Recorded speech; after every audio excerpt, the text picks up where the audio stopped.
सगळ्यांचा आधार बनून थकलास ना, घराचा कणा बनून मान ताठ ठेवलीस, पण आज तीच मान माझ्या खांद्यावर टेकवून रडावंसं वाटतंय ना.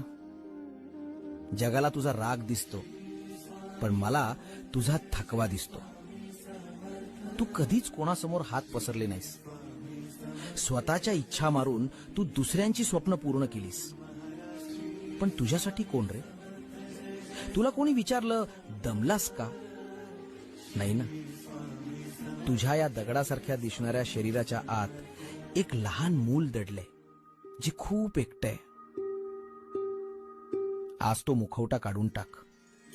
खंबीर माणसालाही रडण्याचा अधिकार आहे. जगाचा भार वाहणारा तू असलास तरी तुझा भार वाहणारा मी आहे. शांत हो, भिवू नकोस. मी तुझ्या पाठीशी आहे.